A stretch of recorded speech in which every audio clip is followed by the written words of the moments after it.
역대하 35장 20절부터 27절까지. 역대하 35장 20절에서 27절 말씀을 봉독하겠습니다. 이 모든 일 후 곧 요시야가 전을 정돈하기를 마친 후에 애굽 왕 느고가 유브라데 강가에 갈그미스를 치러 올라온 고로 요시야가 나가서 방비하였더니 느고가 요시야에게 사자를 보내어 가로되 유다 왕이여 내가 그대와 무슨 관계가 있느냐? 내가 오늘날 그대를 치려는 것이 아니요 나로 더불어 싸우는 족속을 치려는 것이라. 하나님이 나를 명하사 속히 하라 하셨은즉 하나님이 나와 함께 계시니 그대는 하나님을 거스르지 말라. 그대를 멸하실까 하노라. 하나 요시야가 몸을 돌이켜 떠나기를 싫어하고 변장하고 싸우고자 하여 하나님의 입에서 나온 느고의 말을 듣지 아니하고 무깃도 골짜기에 이르러 싸울 때에 활 쏘는 자가 요시야 왕을 쏜지라. 왕이 그 신복에게 이르되 내가 중상하였으니 나를 도와 나가게 하라. 그 신복이 저를 병거에서 내리게 하고 저의 버금 병거에 태워 예루살렘에 이른 후에 저가 죽으니 그 열조의 묘실에 장사하니라.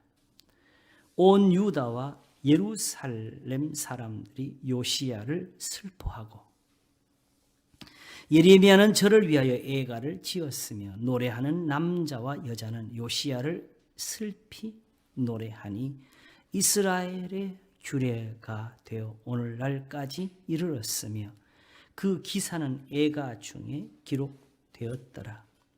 요시야의 남은 사적과 여호와의 율법에 기록된 대로 행한 모든 선한 일과 그 시종 행족이 이스라엘과 유다 열왕기에 기록되니라. 아멘. 역대하 35장 20절에서 27절까지 봉독했습니다. 요시야의 죽음을 보다. 상상수훈을 보다가 요시야의 죽음을 거기서 보는 은혜를 입었다고 해야 되겠죠? 히브리서 1장을 보게 되면 옛적에 선지자들로 말미암아 여러 부분과 여러 모양으로 말씀하신 하나님께서 이제 세상 끝에 와서 아들로 모든 것을 말씀하셨다고 기록을 합니다. 참으로 성경을 볼 때 정말 부분으로 보였던 것 같아요. 그 중에 요시야의 죽음에 관한 것이 사실은 늘 궁금했습니다. 왜냐하면 요시야 왕은 의인이거든요. 사실 열왕기나 역대기를 통해서 우리가 기억에 남길 수 있는 왕은 사실상 세 사람입니다. 제가 깨달은 대로는 다윗이고, 언제나 왕들에 대해서 평가를 달 때는 다윗을 기준으로 다윗과 같이 온전하였더라, 혹은 다윗과 같이 온전치 못하였다라가 기록이 됩니다. 그 가운데 정말 마음을 다해서 이 다윗의 길로 행한 임금. 솔로몬이 있지만 솔로몬은 이제 뒤가 좀 아쉬우니까 히스기야 왕하고 요시야 왕입니다. 특별히 이 두 왕은 하나님이 진노하시는 가운데 일어났던 왕들입니다. 히스기야는 아수르의 침공이 있을 때 그것을 막아낸 왕이었고, 요시야는 사실상 이제 히스기야의 아들 므낫세의 죄로 인하여서 하나님이 이제는 마지막 멸망을 주실 때, 그때에 세워진 임금입니다. 이 두 왕에게서 보는 하나님의 큰 은사들을 다른 것보다도 무엇이 있느냐? 이들이 마음을 다하여 하나님을 사랑하고 그 명령대로 지켜서 하나님을 순종하며 섬기는 그것뿐만이 아니라 오히려 그것 때문에 하나님께서 지금 이스라엘을 향해 내리시는 그 진노를 멈추었다는 겁니다.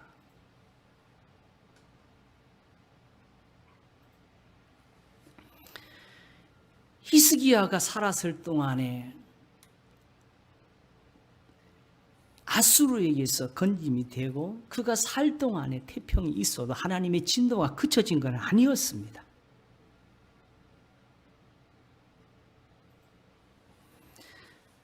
히스기야가 병들었다가 나온 후에 바벨론 왕이 자기의 신하들을 사자로 보내서 병 나은 것을 축하할 때에 히스기야가 궁궐의 모든 창고들을 다 열어서 자랑을 했지요, 조금.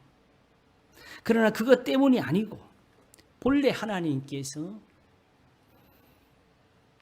이스라엘을 향해서 가지신 뜻을 보여주시는데 이 바벨론 왕이 와서 결국에는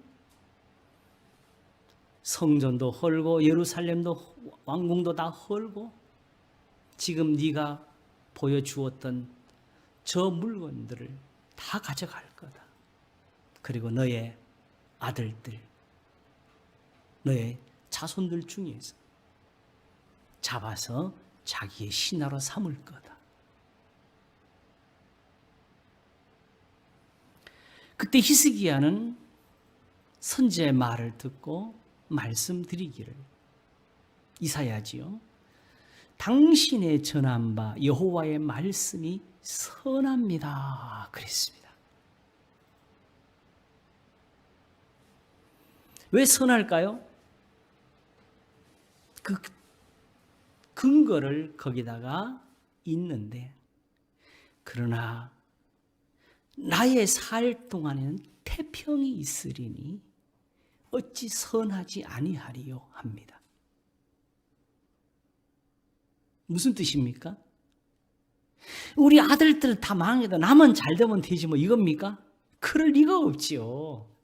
그러면 선하지가 않지요, 이 왕이. 이런 사람에게 하나님이 좋아서 그런 복을 주시겠습니까? 그것이 아니라 이미 우리는 다 망했어야 될 사람들이다. 아수르 왕 산헤립이 왔을 때 그때 다 망했어야 된다. 그 진노가 어느 날 갑자기 온 것이 아니고, 우리가 이사야로부터 사실 자세히 읽어보게 되면 전반부가 다 그 예언이었어요. 임마누엘이라는 그 말도 이 아수르 왕이 오는 것을 예언하기 위해서 나온 거였어요.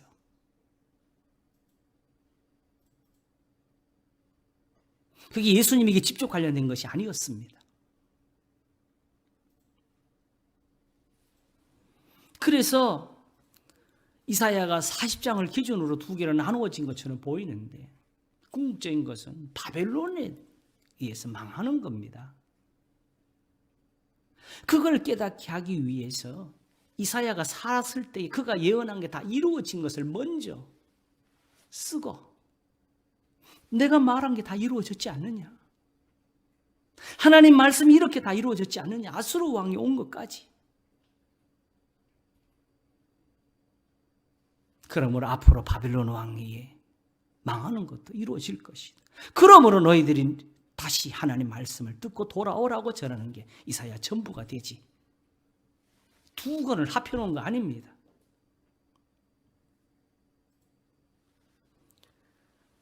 함부로 신학자들은 이름으로 성경을 그렇게 쪼개고 나누는 그런 망령을 떨면 안 되지요. 이사야는 하나입니다. 이사야 1장이 바로 40장의 근거를 가지고 있는 것이고 그것이 마지막 66장까지 가는 겁니다. 거기 광야와 메마른 땅은 바벨론에서 돌아오는 그 길이 아니고 예루살렘이 망한 상황을 가리킨 겁니다.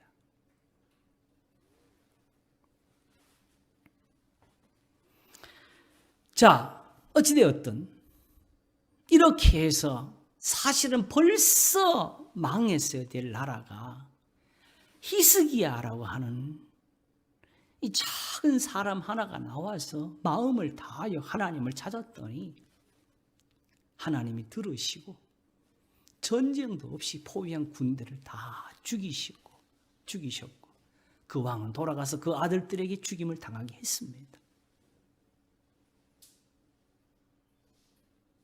하나님이 선하신 증거가 무엇이냐? 이 진노 중에서도 히스기야가 있다고 진노를 못 내리신 하나님이 선한 분이 아니냐? 그러므로 그 하나님이 끝까지 진노하셔서 우리의 후손들이 하나님 앞에 돌이키지 않는 것을 보시고 그들에게 진노하시는데 그게 어찌 선하지 않느냐고 한 겁니다. 하나님의 진노도 선한 겁니다. 이걸 아는 사람이 바로 욥이지요. 그래서 주시니도 여호와시요 찾으시니도 여호와시니 여호와 이름이 찬송을 받으실지니이다 한 겁니다. 사단은 욕할 거라고 했는데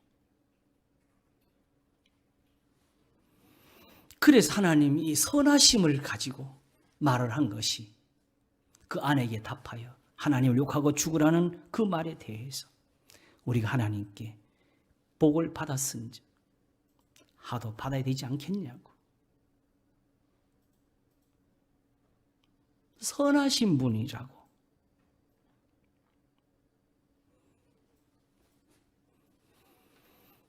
욥기의 논쟁은 그 모든 일을 다 보고서 욥이 마지막 하는 말, 주께서는 무소불능하십니다. 못 이루실 경향이 없습니다. 무슨 뜻이냐? 우리가 흔히 말하는 전지전능 뭐든지 다 그냥 아무거나 때려 부수고 살리고 이런 것을 말하는 것이 아니라 내게 한 이런 일보다 더한 일을 하셔도 하나님은 참되십니다.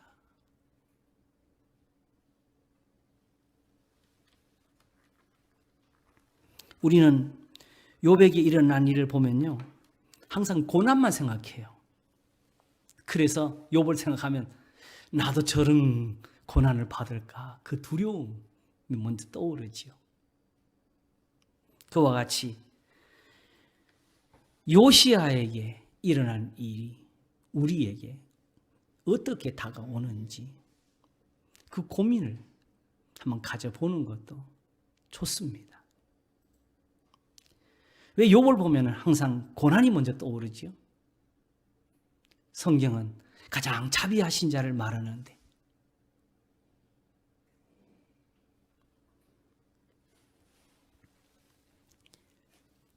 그러므로 바로 히스기야에게 주셨던 가장 큰 은사, 전심으로 하나님을 섬기는 거기서 받은 것.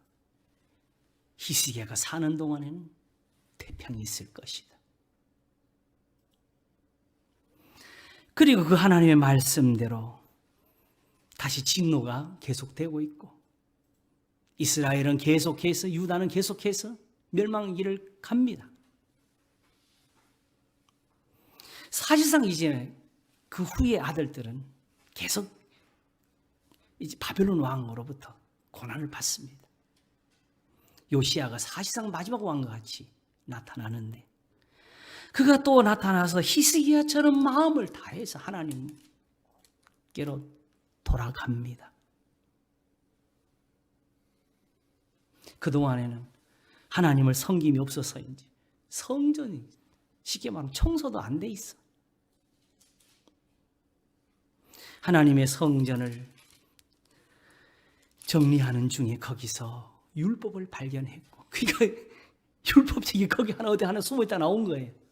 이게 뭔 세상입니까? 이스라엘에서.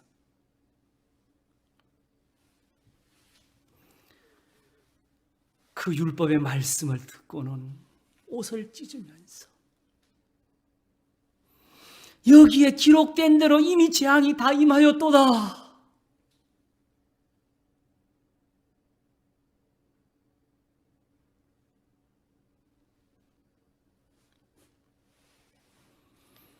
그가 하나님 앞에 옷을 찢는 것을 보시면서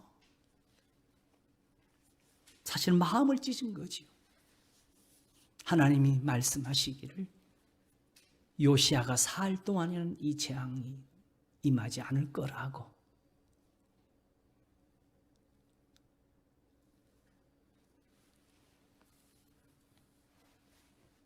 그래서 사실은 히스기야도 그러하고 요시야도 그러하고 이런 왕이 전에도 없었고 후에도 없었다라고 기록이 됩니다. 사실은.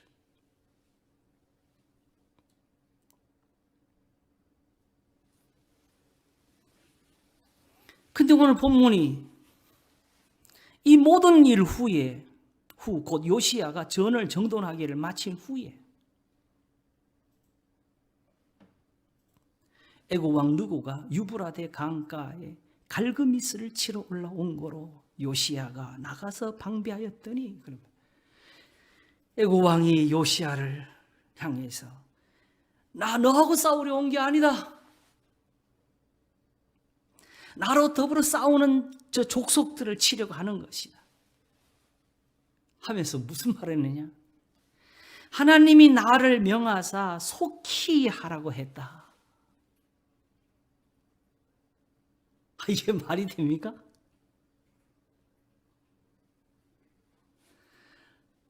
유다 왕이 누굽니까? 요시야가 이스라엘 유다의 왕 아닙니까? 거기 선지자가 있는 것 아닙니까? 하나님 율법이 있는 것 아닙니까? 근데 어떻게 이집트 왕이 갑자기 나타나서 하나님이 하라 그랬다고? 이걸 들어야 됩니까?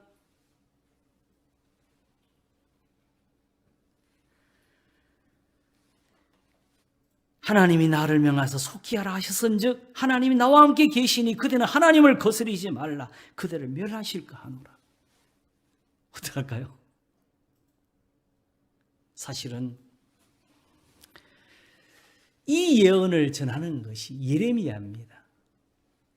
바벨론 왕이 이스라엘을 치러 올라올, 예루살렘을 치러 올라올 때 예레미야가 항상 예언한 것이 싸우지 말고 바벨론 왕을 섬기라고.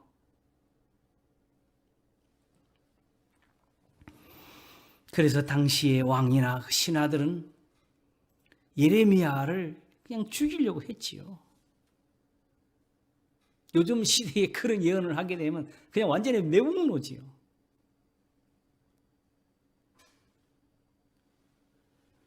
그러나 그 이유는 하나였습니다. 싸우면 지니까, 망하니까. 왜? 하나님이 지금 바벨론 왕과 함께 계시니까 왜? 하나님이 지금은 예루살렘을 향해 진노하시니까. 저 사람들이 의로워서가 아니고.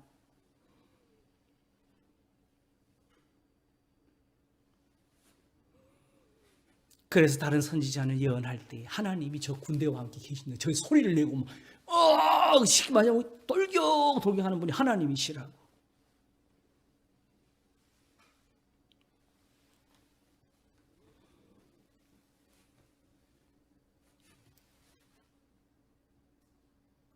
실제로 이 요시아의 아들들이 이제 이어서 왕들이 되는데요. 아주 변화무쌍합니다. 궁극적으로는 바벨론 왕에 대들었던 왕은 눈이 뽑히면서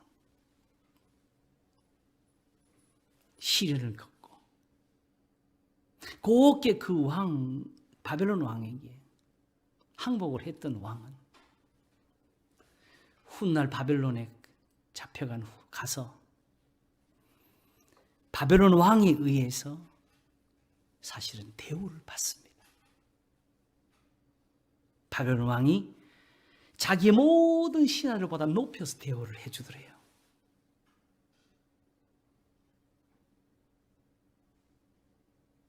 왜 우리는 죽음이 용감한지 모르겠어요.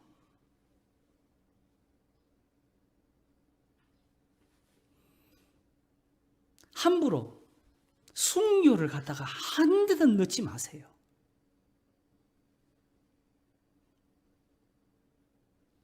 예레미야가 이렇게 예언을 하다가 우물에 목만 놔두고 우물에 갇혀 있을 때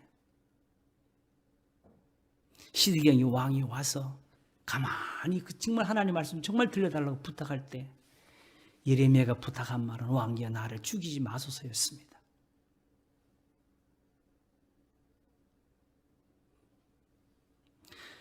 그냥 죽음이 좋아서 그렇게 그 죽는 길을 간 사람들은 사실은 없습니다.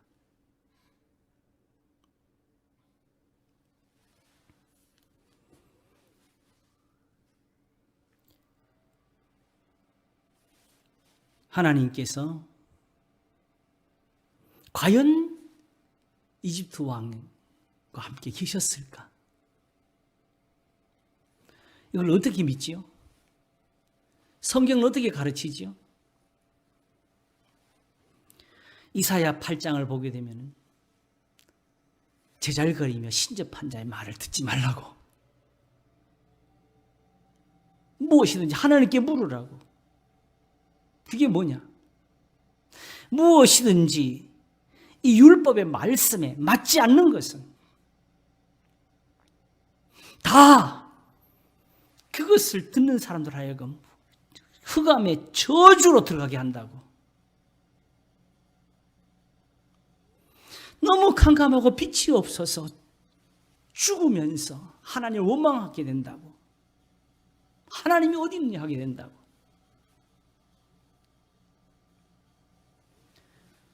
하나님이 없다는 사람들은 하나님이 없는 것이 아니라 하나님이 안 보이는 거지요.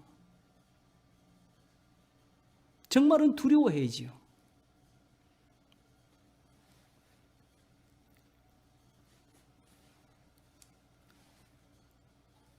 예수님도 말씀하시기를 율법이 1.1획도 변하지 않고 다 이루리라 그랬습니다.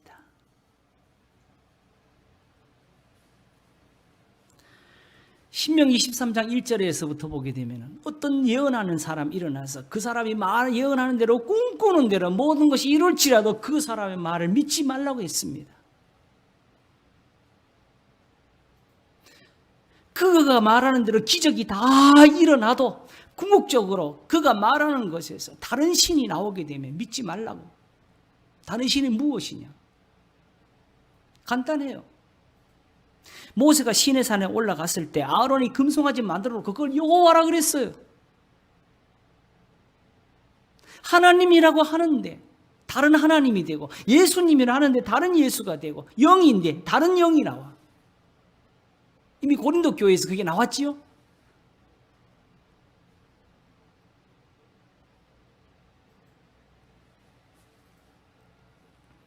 요한일서는 영들을 다 믿지 말고 영들이 하나님께 속하여 했나 분별하라 그랬지요. 우리는 영만 나오면 다 성령이야.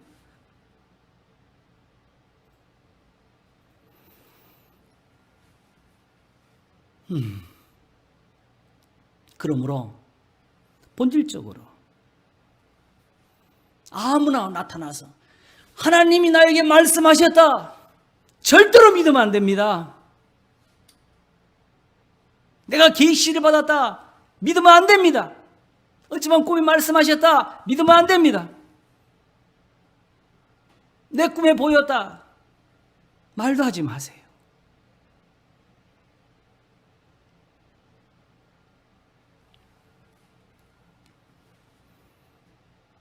사도 바울은 예수님이 다시 오심에 대해서 이미 자기가 전한 것 외에는 천사가 전해도 믿지 말라고, 혹 바울에게 왔다는 편지가 또 있다 그래도 그것 보고 믿지 말라고. 그런데 어떻게 바로왕, 이집트 왕 르고가 와가지고 하나님이 나에게 명하시고 하나님 나와 계신 너는 싸우지 말라고, 너 죽는다고. 싸우다 죽었어요, 실제로. 여러분, 성경이 왜 이런 걸 보여줄까요? 기왕이면 조금 수치되는 것이나 조금 이렇게 우리한테 의문이 많고 하는 거는 빼도 충분히 우리한테 교훈할 수 있잖아요.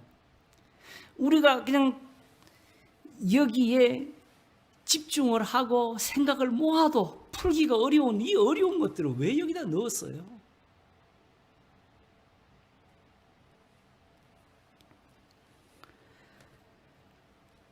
혹시 이런 거 보면서 걱정 안 하십니까? 나한테는 이런 일이 안 생길까? 나한테 일어나면 어쩌지? 사실은 묘하게도 제가 그동안 겪은 경험으로 봐가지고 저도 그렇고 많은 사람들이 하나님께 복을 받는 일에는 상당히 둔한데 이런 재앙의 일들이라면 거기에는 예민해요. 이런 것에 예민해서 이것이 두려우면 그만큼 거꾸로 복을 받는 것에 더 예민해가지고 그걸 복을 받는 일에 더 힘을 써야지요. 욥을 보고서 우리도 저 고난을 받을까 걱정이 되면 거꾸로 욥이 복을 받는 것을 보면서 저 복을 오히려 받자고 나서야지요.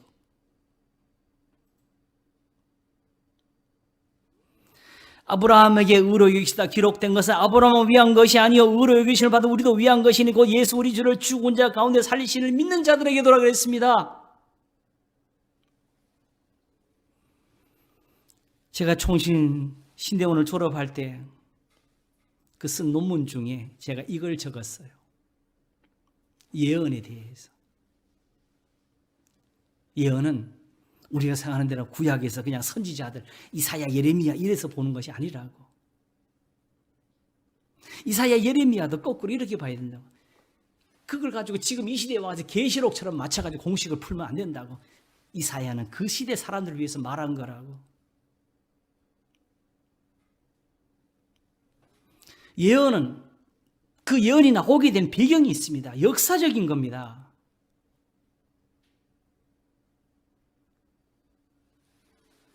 만일 그때에 이스라엘이 순종했다면 지금 저 예언들이 달라져 있지요.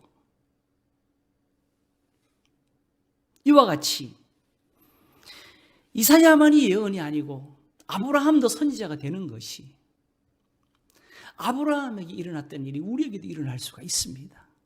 왜? 아브라함은 순종하였으니까. 순종하여 복을 받았으니까. 하나님의 변치 않으심 때문에 예언은 역사적인 것도 그대로 계속되는 겁니다. 아브라함에게도 예언이 있고 다윗에게도 예언이 있고 구약의 모든 말씀들이 다 예언이 됩니다. 베들레헴에서 2살짜리 이 아기가 죽은 거예요. 예수님 때문에 죽은 것 같아서 사람들이 거기에 또 집중을 해요. 하나님 너무 잔인하시지 않느냐? 그러나 거기는 예언이 아니고 예레미야 예언이 이루어졌다고 기록됐는데 그 예레미야 예언을 돌아가 보게 되면 예레미야가 예언한 게 아니고 이미 그때 바벨론에 잡혀가기 때문에 슬퍼하고 통곡하는 그 사건들이 일어난 것을 보고 쓴 거예요. 그럼 마태는 왜 적었느냐? 그때 그 일이 또 일어났다는 거죠.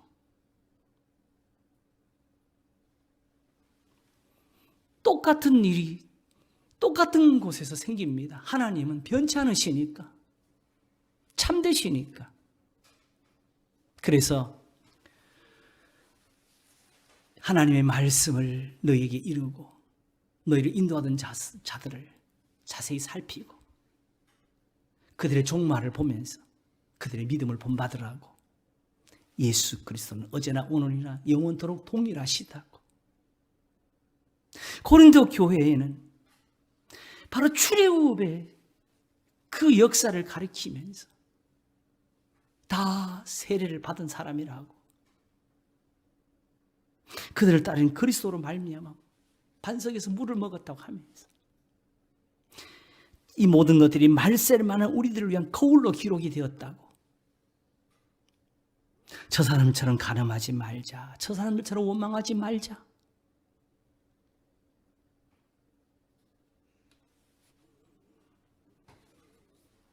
그래서 나는 아브라함의 하나님이요 이삭의 하나님이요 야곱의 하나님이로가 됩니다. 지금도 이삭이 있으면 이삭처럼 되는 거고, 지금도 야곱이 있으면 야곱처럼 되는 겁니다. 믿음이 바로 거기에 있습니다. 우리가 본받아야 될 행실들이 거기에 있습니다. 하나님이 거기 계십니다. 이게 하나님의 형상입니다.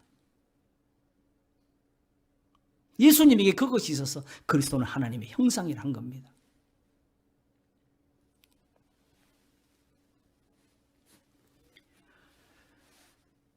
그러므로 누구가 하나님이 나한테 말했다고 해서 그거 믿을 수는 없습니다. 그럼 요시야는 어떻게 해야 될까요? 우리가 만약 요시야라면 어떻게 할 것 같아요? 요시야에게 있는 하나님의 말씀은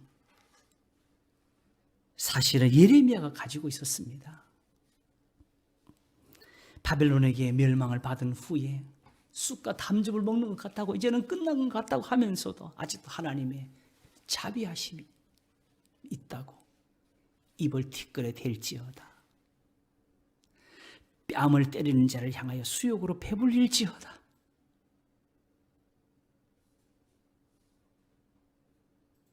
화복이 하나님의 입으로부터 나오지 않느냐.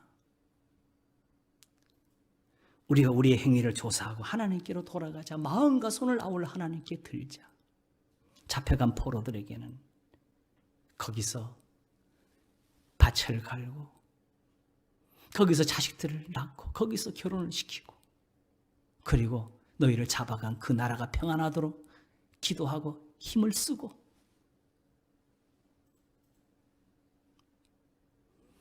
나머지는 하나님께 맡기라고. 때가 되면 돌아오게 한다고.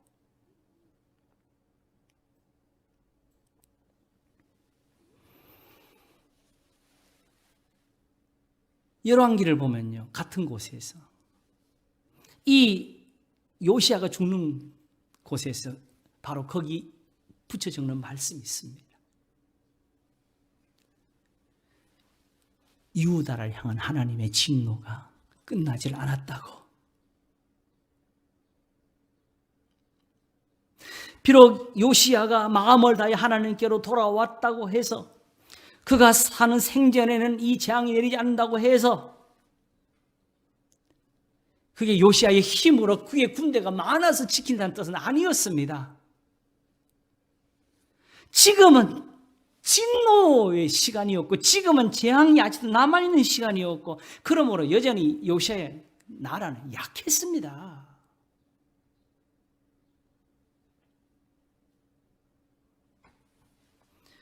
하나님이 지키셔서 그랬지, 사실은 지금 이때가 이 뺨을 치면 저 뺨을 돌려댈 때였고, 너로 하여금 오리를 가자면 심리까지도 같이 갖추어야 될 그때였습니다.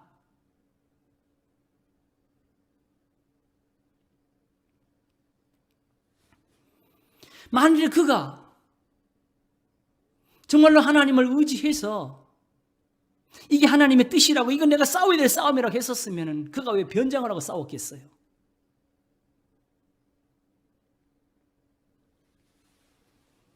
변장을 했는데도 죽었잖아요. 활에 맞아서.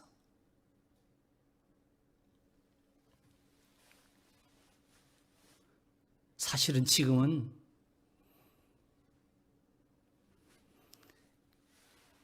이집트 왕의 말이 아니더라도 지금은 싸울 수 있는 그때가 아니었습니다. 더군다나 너를 치러 온 것이 아니라 싸우러 온 게 아니라고 했지 않습니까? 하나님이 전쟁을 좋아한다고 누가 말을 합니까? 학자들은 사람들 속에서 함부로 이 말을 떠는 사람들에서 구약의 신은 전쟁의 신이라고. 하나님께 대한 모독이지요. 요나가 니느웨 성에 가서 외치고 그 성 사람들이 내려앉아서 금식을 하고 하나님께 부르짖는 것을 보고 요나가 속이 상했을 때 하나님 하신 말씀 뭡니까? 너는 박넝쿨 하나도 아끼는데 저기는 사람이 12만이나 있다고. 하나님 인정이 없어서 그냥 잔인하셔서 진노를 내리신 겁니까? 제가 깨닫기로는 하나님의 진노보다도 우리의 죄악이 더 잔인했을 겁니다.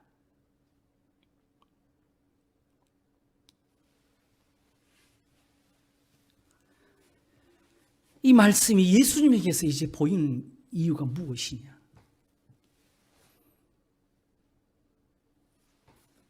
악한 자를 대적지 말라. 설령 자기 눈에는 이집트 왕이 싫었어도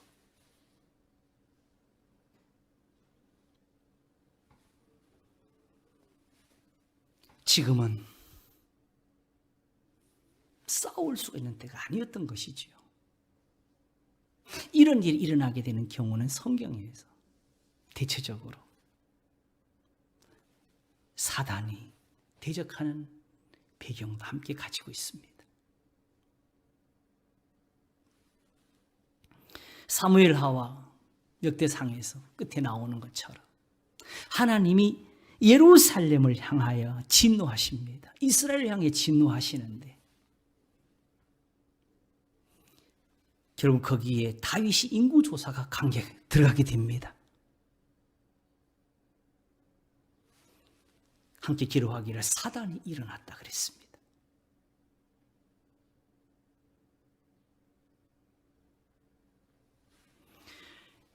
므낫세의 죄로 인해 가지고 히스기야의 아들 므낫세의 죄로 인해 가지고 하나님의 진노가 여전한데 이제 요시야만 지나면 망하는 끝인데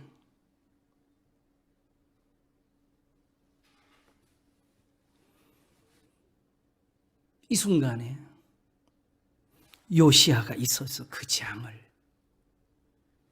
당장에 내리지 못하게 했을 따름이었습니다.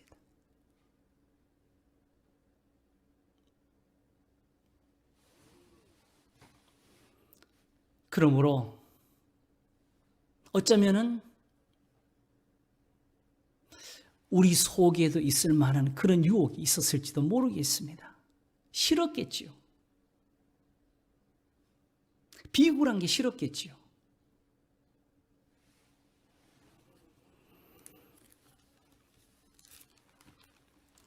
너무 오래 끌지 않도록 전도서의 말씀으로 답을 삼겠습니다. 전도서 7장에 보게 되면 이런 말씀이 기록되어 있습니다.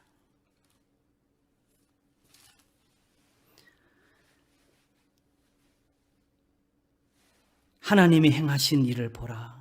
하나님이 굳게 하신 것을 누가 능히 곧게 하겠느냐. 형통한 날에는 기뻐하고 공고한 날에는 생각하라. 하나님이 두 가지를 병행하게 하사 사람으로 그 장래의 일을 능히 헤아려 알지 못하게 하셨느니라. 내가 내 헛된 날에 이 모든 일을 본즉 자기의 의로운 중에 멸망하는 의인이 있고 자기의 악행 중에서 장수하는 악인이 있으니 지나치게 의인이 되지 말며 지나치게 지혜자도 되지 말라. 어찌하여 스스로 패망케 하겠느냐. 지나치게 악인이 되지 말며 우매자도 되지 말라. 어찌하여 기한 전에 죽으려느냐. 기한 전에 죽었네요. 이제 보니 기한 전에 죽은 사람이 떠오르는 게 두 사람이 떠오르는데 요시야 왕하고 언젠간 다룰 수 있을지도 모르겠지만 세례 요한입니다.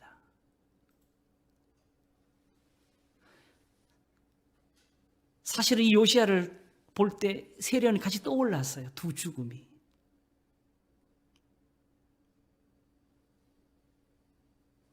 죽기를 원하십니까? 예수님과 함께 살기를 원하십니까? 예수님은 요한의 죽음에 참여하지 않으셨습니다.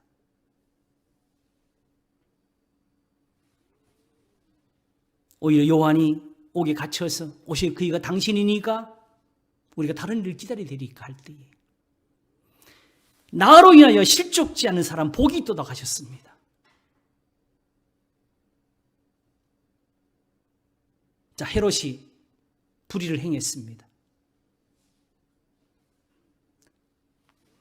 요한과 같이 가서 싸우겠습니까? 잠잠하며 예수님과 함께 복음을 전하겠습니까?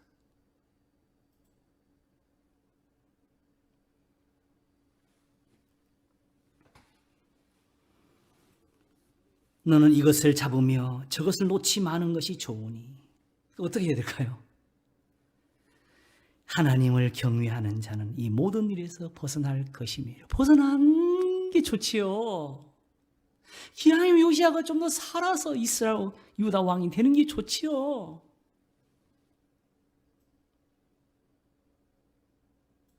마귀에게 진짜 기회를 주는 게 이런 것들입니다. 분을 내어도 죄를 짓지 말고 해가 지도록 분을 품지 말고 마귀로 틈을 타지 못하게 하라. 우리가 분을 품는 동안에는 마귀가 떠나지를 않습니다. 사실은 끝까지 그걸 붙잡고 우리에게 이런 시험을 할 것입니다. 요시야가 그때 누구의 말을 들을 수도 있었고 지금처럼 미련하게 싸우다 죽을 수도 있었습니다. 그럼 우리는 어떡할까요? 다투지도 말고 분내지도 말고 우리가 할 수 있는 게 뭐가 있습니까?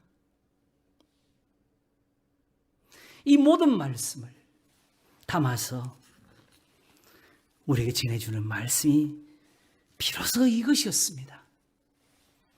너희 중에 고난당하는 자가 있느냐? 저는 기도할 것이요. 즐거워하는 자가 있느냐? 저는 찬송할지니라. 너희 중에 병든 자가 있느냐? 저는 교회의 장로들을 청할 것이요. 그들은 주의 이름으로 기름을 바르며 위하여 기도할지니라.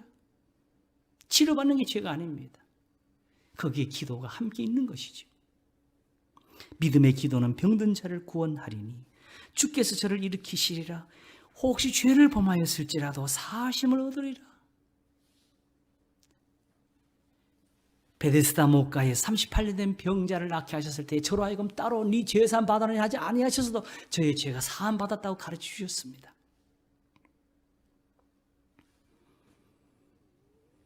이러므로 너희 죄를 서로 고하며 병 낫기를 위하여 서로 기도하라. 의인의 간구는 역사는 많으니라. 이걸 또 말 그대로 가서 죄를 누구한테 가서 다 토내 말해 주라는 소리 아니에요. 그냥 병 낫기를 위해서 기도했는데 이렇게 되더라고.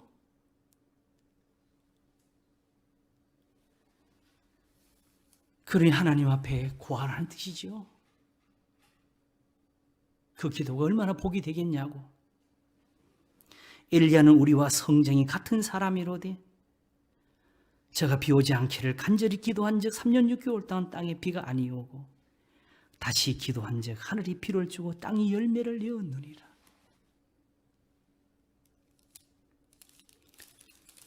야고보서가 이 말을 하기 위해서 1장에서 적은 말이 무엇이냐 하게 되면 낮은 형제는 자기의 높음을 자랑하고 부한 형제는 자기의 낮아짐을 자랑할지니 이는 풀의 꽃과 같이 지나감이라.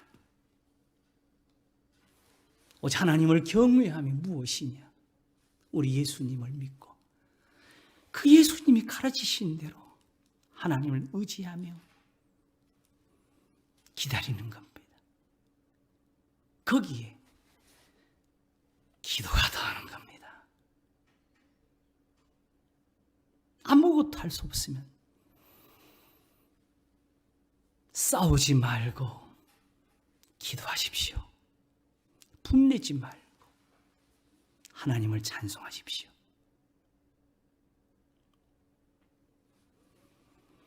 요시아의 죽음이 예수님에게서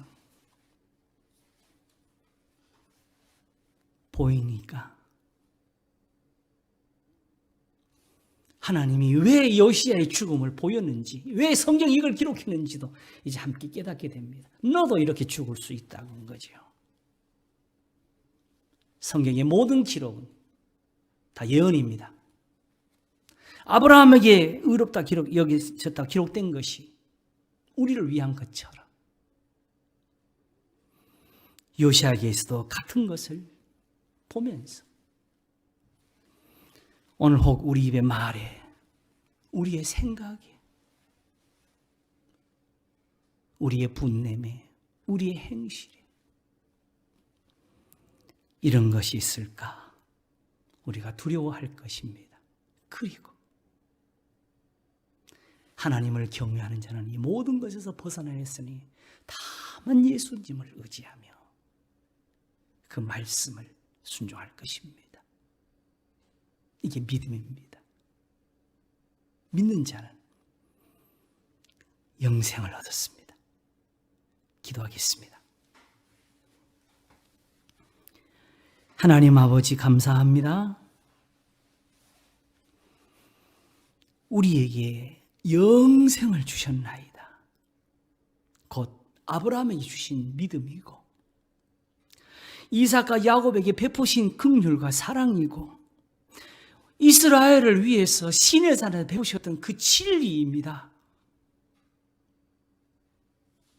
그러므로 능히 이집트 왕으로부터 듣는 말씀에서도 우리가 들을 수 있나니 너희는 매를 순히 받고 그것을 정하신 자를 순종할지니라. 입을 티끌에 댈지어다. 혹시 소망이 있을지로다. 때리는 자를 향하여 수욕으로 배부를지어다. 이는 하나님이 영원히 버리지 않을 것이며 제가 비록 근심케 하시나 그 풍부한 자비대로 긍휼히 여기실 것임이라고. 구하는 자에게나 기다리는 자에게 하나님께서 긍휼과 자비를 베푸시나이다. 그러므로 주여 도우소서. 이렇게 하나님을 알게 되며 예수 그리스도를 배우게 되며 하나님을 의지함을 가지는 저희들이 되게 하시옵소서. 감사하옵고 오늘도 구원이신 주님, 우리의 생명이 되신 구주 예수 그리스도 이름으로 기도하옵나이다. 아멘.